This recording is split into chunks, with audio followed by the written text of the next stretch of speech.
Okay, first things first. Sorry this is so late, but this wasn't playing at the AMC theater, so I couldn't use my Stubbs membership, and I had to pay actual money. And because, we're heading towards the holiday shopping season and money's starting to tighten up a little bit, I opted to save a few bucks and take in a matinee. So, there you go.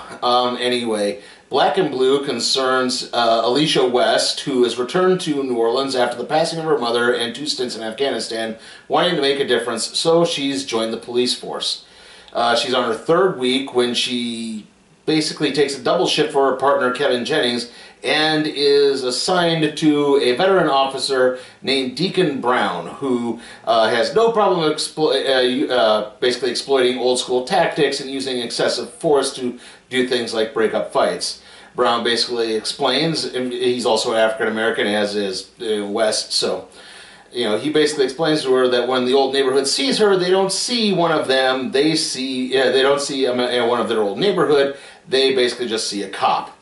And so, things begin to take a nosedive when West spots Brown and several narcotics detectives killing several unarmed black men and records it on her body cam. And it just kind of nosedives from there because they start using their secret connections in the force to try to keep IA off of her. And her partner, Kevin Jennings, is also kind of in on it in the sense that he knew what they were doing and he's looking the other way. On top of all of that, it turns out the local crime boss, Darius, had a connection to one of the victims. Well, it was his nephew. So, yeah, so now everything is going out of control, and Alicia West now has to rely on Milo Jackson, a childhood friend who she's grown apart from in the 10 years that she's been gone.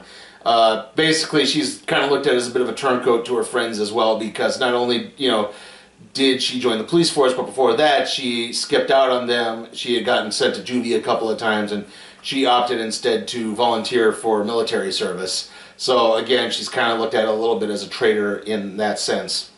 And from there, it's basically this game of cat and mouse of her trying to avoid getting caught and also trying to make it to the precinct so she can upload the body cam footage and clear her name because she now has a price put on her head and, bring down everything involved.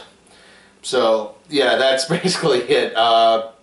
From there, basically what's going on is the narcotics group is basically when they're catching the drug runners and catching some of the money involved too, what they're doing is they're splitting it off, so it looks like half about what it is.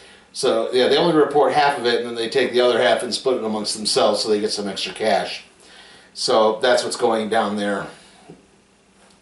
Overall, the film is really pretty good. It does a good job of creating the atmosphere, the characterizations. Pretty spot on. There's a few cringy moments here and there, like early on you see Alicia, she's out jogging and she gets basically racially profiled and these 2 white cops are hassling her, and then one of them goes, "Wait, she's blue." Yeah, and they stop and it's like, oh jeez, that was really cringy. Like you could have maybe done that a bit of a better way. And then there's another scene where they're at this convenience store that half the time he's Milo, half the time he's Miles. That's another weird thing. Like, pick one. He can be Milo, he can be Miles. Yeah, but he actually goes by both. So yeah.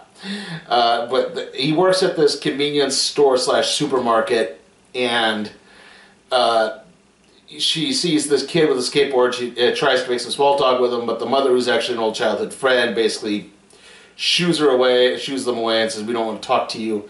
And again, it's really kind of cliched in that bit, but as it goes on, the performances do get stronger and better.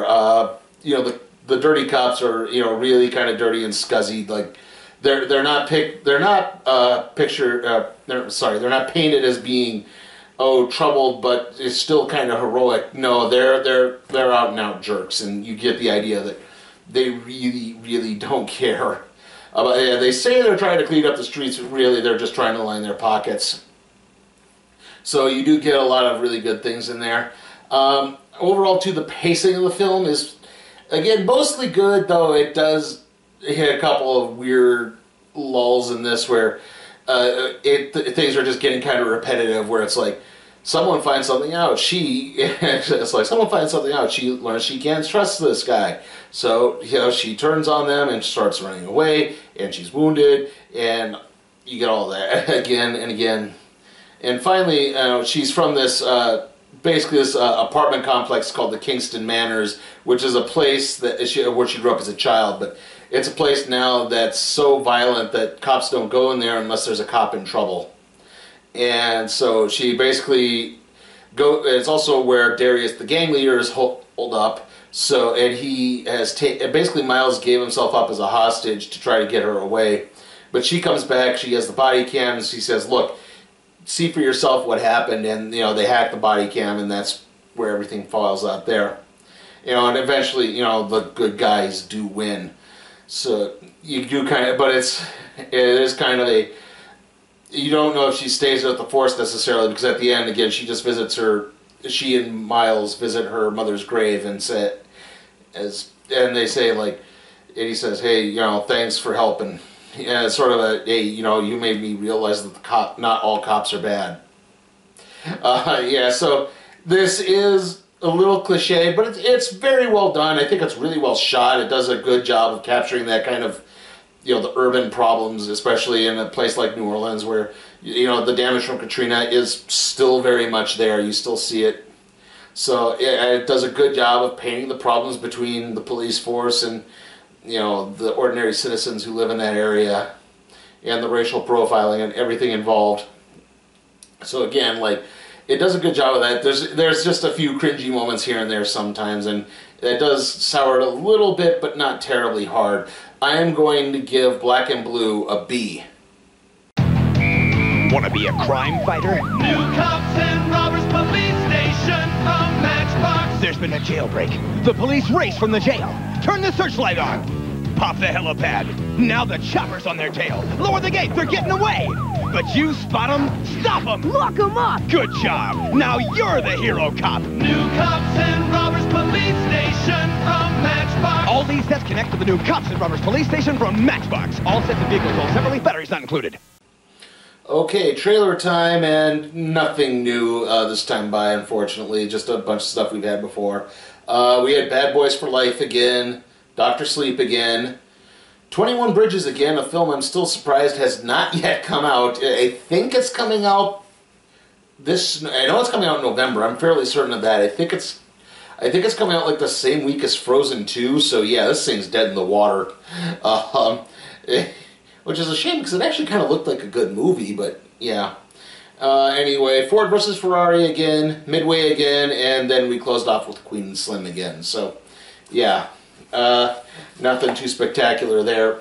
I'll try to see if I can post the itinerary on the blog too, but yeah, the next movie is obviously going to be Terminator Dark Fate. That should probably be playing at the AMC I'm fairly certain. After that, it'll be Dark Christmas, and like I said, I'll post the rest of the itinerary. Again, that schedule's not set entirely in stone, but it's at least going to be intentional. And I will say this too, first week of December, there's just nothing coming out that week. The only thing that's coming out is the Playmobil movie, and yeah, exactly. That's already been out for a few months, and I've seen enough reviews to just know that, yeah, it's not good. So, anyway, after the Terminator review is going to be the random trade review on All New Dupe. See you all next time.